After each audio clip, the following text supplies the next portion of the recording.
안녕하세요, 여러분. 오늘도 윌리님 나오셨습니다. 윌리님 안녕하세요. 엘렌님 안녕하세요. 윌리님, 지난번에 달력에 타임로드를 표기하고 운세를 보는 전통에 대해 말씀해 주셨잖아요. 우리가 쓰는 요일 제도도 사실은 타임로드의 자취라고 하셨고요. 이게 사주의 일진과 마찬가지라고요. 사주에서는 간지를 오행으로 변환하죠. 이렇게 함으로써 간지 체계를 점성학 체계로 해석할 수 있게 되죠. 결과적으로 사주에도 점성학과 호환되는 타임로드 개념을 가지게 된 것이죠. 음양오행이 행성을 가리킨다는 것은 이해했지만 점성학을 간지체계에 도입하는 것이라고까지는 생각하지 못했어요. 그래서 아직도 약간은 긴가민가한 것이 사실이랍니다. 물론 이것은 제 주장이고요. 엘렌님께서는 얼마든지 의심을 가지고 검증을 해볼 권리가 있는 것이죠. 지난 시간에는 개인별 운세 달력이 있다고 하셨어요. 그걸 프로펙션이라고 하셨잖아요. 오늘은 프로펙션 이야기를 해주시면 되겠네요. 네, 오늘은 개인화된 운세 달력 이야기를 해보려고 해요. 그 전에 지난 시간에 서양 달력을 보면 연도에는 타임로드가 표시되어 있지 않은 점을 잠깐 언급했죠. 1년마다 태양은 제자리로 돌아오기 때문에 리셋되죠. 다시 말하면 매년 동일한 한 해가 반복된다는 거예요. 그러나 과연 매년이 똑같을까요? 매년 경험이 달라지잖아요. 연도에도 타임로드가 있다는 이야기를 하시려는 것 같은데요. 맞죠? 네, 맞아요.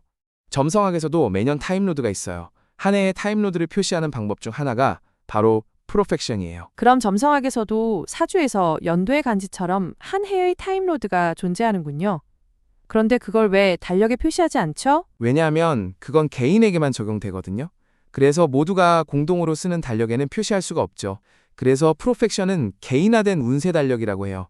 개인화된 운세 달력이란 게 말로만 들어서는 좀 막연하네요. 직접 볼 수 있을까요? 물론이죠. 이 달력을 한번 보세요. 이건 2025년에 35세가 되는 누군가의 개인화된 달력이에요. 그 해 옆에는 12하우스 프로펙션이라고 적혀 있고요. 2025년의 지배행성은 금성이라고 되어 있어요. 8월의 지배행성은 달로 되어 있고 매일 행성 기호들이 순서대로 나열되어 있죠. 이게 그날그날의 타임로드예요. 이건 일반 달력과 다른 건가요? 여기 보시면 이 달력의 주인의 생년월일이 나와 있잖아요. 그 사람 기준으로 타임로드가 기록된 달력이에요. 연도를 바꿔보면 어떻게 돼요? 2026년으로 옮겨볼게요. 연도 옆에는 일하우스 프로펙션이라고 적혀 있고 2026년의 지배행성은 수성이라고 되어 있어요. 우리나라 간지 달력 보는 느낌이 드네요. 그런데 사람마다 달력의 간지가 달라진다는 이야기이니까 완전히 다른 개념이네요. 맞아요. 생년월일을 바꿔볼까요? 같은 연도와 같은 월인데도 타임로드가 모두 바뀌어 있어요. 이게 바로 개인화된 달력이죠. 이건 어디서 볼 수 있나요? 아마 웬만한 점성학 사이트에서는 다 제공하고 있고요. 이 화면은 점성학 프로 사이트에서 가져온 거예요. 인터넷에서 점성학 프로를 검색하시면 돼요. 누구나 무료로 뽑아보실 수 있어요. 여기 보니까 생년월일 입력하고 어센던트를 입력하게 돼 있네. 이건 뭐죠? 이게 약간 어려운 점이 될 수도 있겠네요. 점성학을 배우신 분들은 기본적으로 자기 어센던트 별자리를 알겠지요. 하지만 처음 접하시는 분들은 도대체 어센던트가 뭔가 하실 거예요. 저도 마찬가지인데요. 어센던트 별자리를 아는 방법이 있나요? 자신의 출생 차트를 뽑아보시면 돼요. 아까 소개한 점성학 프로 사이트에 가시면 무료로 차트를 뽑아볼 수 있거든요. 생년월일과 생시와 태어난 곳을 입력하면 천궁도가 작성되죠. 천궁도에서 가장 왼쪽 1번이라는 숫자가 있는 곳을 보시면 화살표가 있어요. 이게 바로 어센던트, 즉 상승점이에요. 이 화살표가 닿는 별자리가 곧 나의 어센던트 별자리죠. 그런데 이 기호가 익숙하지 않으니까 좀 어렵네요. 점성학 기호가 헷갈리면 아래쪽 하우스 차트를 주목하세요. 여기서 첫 번째 하우스가 있는 별자리를 보시면 돼요. 여기서는 황소라고 돼 있네요. 황소 자리요. 그게 바로 나의 어센던트 별자리예요.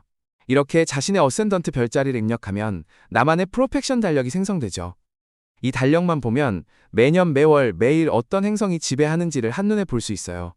게다가 이건 나에게만 해당한다는 점이 특이하죠. 프로펙션이라는 단어부터가 좀 난해하네요. 프로펙션은 프로와 팩션을 합친 건데요. 프로는 앞으로, 팩션은 간다. 그래서 이동 중이란 뜻이에요. 전진이라고도 번역해요. 이런 이름이 붙은 이유가 있거든요. 프로펙션은 천궁도에서 하우스를 1년에 한 칸씩 전진시켜서 한 해의 운세를 보는 기법이기 때문이죠. 그래서 전진법이라고 부르죠. 어떻게 전진시키는 건가요? 첫 번째 하우스가 0세라면 두 번째 하우스는 1살이고 세 번째 하우스는 2살에 해당해요. 이런 식으로 나이에 따라 하우스를 이동하는 것을 전진한다고 볼 수 있죠. 그래서 프로펙션이에요.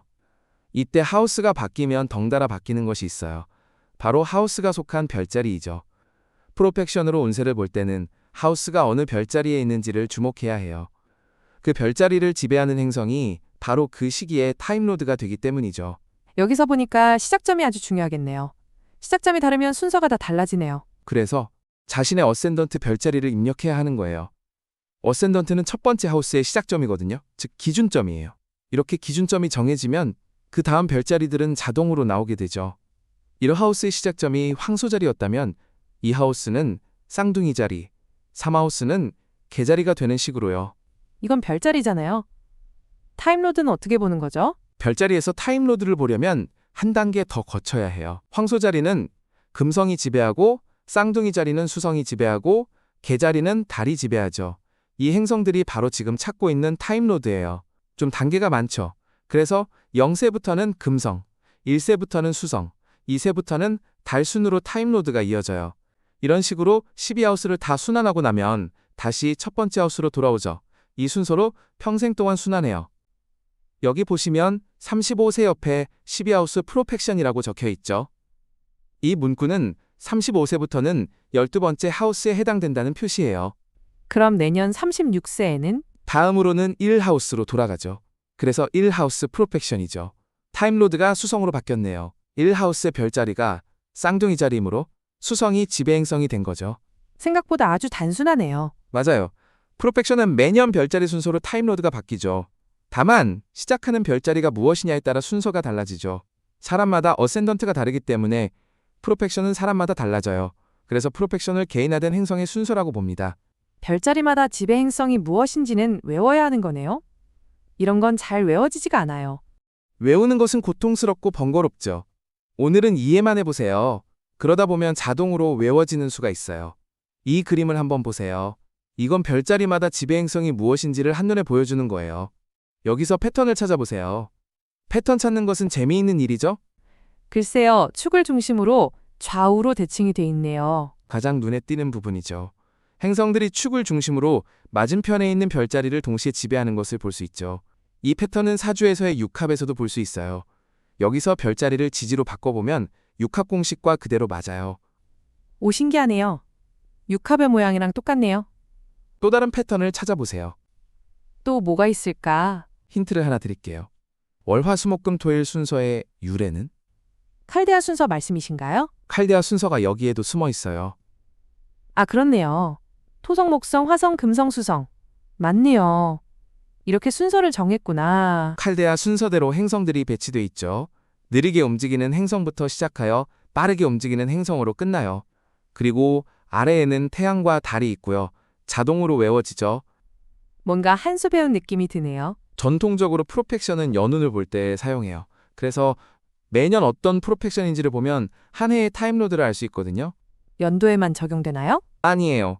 프로펙션은 연도뿐 아니라 월과 일과 심지어는 시간에도 적용돼요. 간지가 연월일시에 일관되게 붙는 것과 매우 흡사하죠. 프로펙션 달력은 월음과 연음과 일진이 보기 좋게 표시되어 있기 때문에 별다른 사전 지식 없이 그냥 직관적으로 사용할 수 있어요. 이 달력은 그럼 간지 달력 보듯이 보면 되는 거네요? 간지 달력보다 더 쉽죠. 간지는 오행으로 바꿔야 타임로드를 알 수 있지만 이 달력은 그냥 타임로드가 그대로 표시돼 있잖아요. 타임로드가 되는 행성의 의미와 에너지를 추론해보면 그 시기에 운세가 나오는 거죠.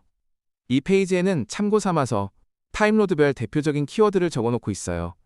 보시다시피 화성은 에너지와 행동, 태양은 자아와 권위, 금성은 사랑과 미, 수성은 소통과 지성, 달은 감정과 직관, 목성은 확장과 행운, 토성은 구조와 책임이에요.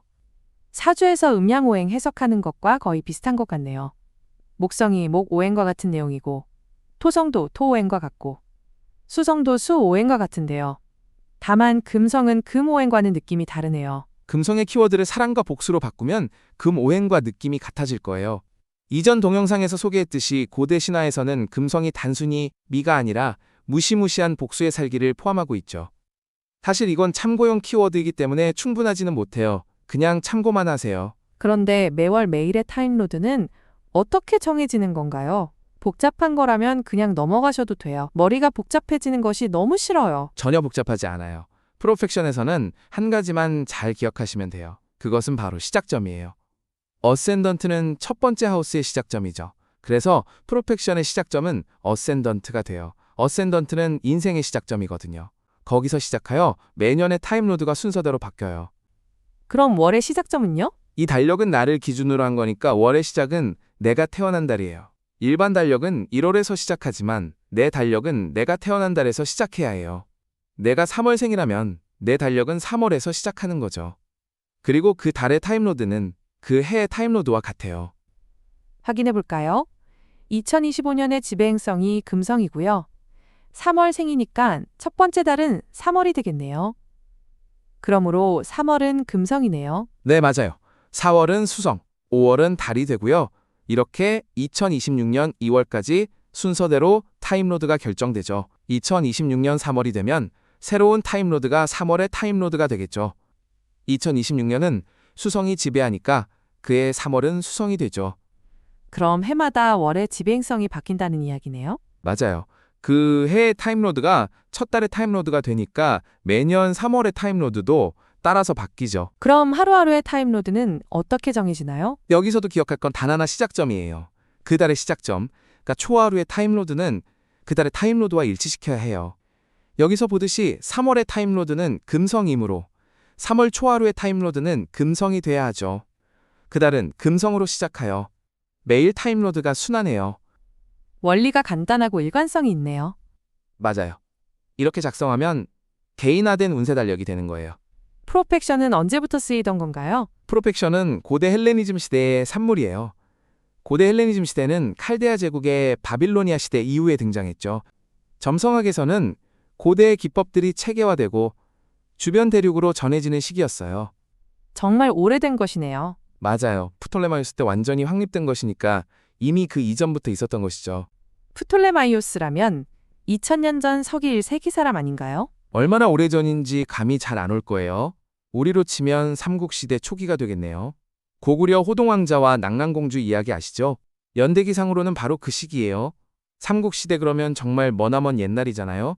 그만큼 오래된 기법이에요. 너무 옛날 같네요. 그걸 오늘날에도 사용해도 되나요? 아주 실질적인 질문을 하셨네요. 오늘날 현대화된 점성학은 과거와는 많이 다르죠. 제가 아는 요즘 점성가들은 타임로드라는 개념 자체를 잘 사용하지 않아요. 실시간으로 행성들의 위치 변화를 보는 트랜짓이라는 기법을 위주로 하죠. 하지만 고전적 가치라는 게 있어요. 불교는 2500년 전 유산이고 기독교는 2000년 전 유산이죠. 오래됐다고 문제가 되나요? 오히려 원시 기독교나 초기 불교에 대한 연구에 큰 가치를 두고 있죠. 우리가 이렇게 사주와 점성학의 두 원천을 주제로 이야기를 나누는 이유도 바로 그것이에요. 고전적 가치라는 말이 모든 것을 설명해 주네요. 초심과 같은 것이겠죠? 초심이라는 말이 딱 맞는 것 같아요. 너무 산만해지고 수습하기 어려워지면 초심으로 돌아가라고 하죠. 고전의 가치는 바로 초심을 담고 있다는 거예요. 사주와 점성학은 서로 너무 달라 보이지만 초심으로 돌아가면 같은 게 많죠. 오늘 본 프로펙션과 사주 명리학의 공통점은 타임로드를 통해 운을 본다는 점이죠. 행성들의 운행과는 상관이 없고 달력 체계와 결합돼 있죠. 이것은 초기의 점성학의 특징이기도 해요. 당시에는 행성들의 위치를 계산하기 어려웠죠. 행성의 위치를 계산하고 실시간으로 어스펙트를 보는 것은 16세기 천문학 혁명 이후에 가능한 일이었어요. 점성가들은 더 정교하게 운을 보기 위해 더 쉽고 정확하게 행성들의 위치를 계산하기를 원했죠. 그러한 요구사항은 코페르니쿠스나 케플러와 같은 위대한 천문학자들을 탄생시킨 동기 가운데 하나였어요. 이런 발전은 점성학에 과연 결정적인 기회가 됐을까요? 역설적이지만 기회는 사실상 위기와 파국으로 이어졌죠. 이와 관련된 이야기는 나중에 더 자세히 다뤄보기로 하죠. 오늘은 프로펙션에 대해 잘 배웠습니다. 여러분 이거 2000년 전의 기법이래요. 믿어지시나요? 그것이 지금 21세기에 컴퓨터로 작동하고 있다고 합니다. 그만큼 고전적 가치가 있다는 이야기 아닐까요? 관심이 있으시면 점성학 프로 사이트로 가셔서 나만의 프로펙션 달력을 뽑아보세요. 무료라고 합니다. 그럼 다음 시간에 뵙겠습니다. 감사합니다.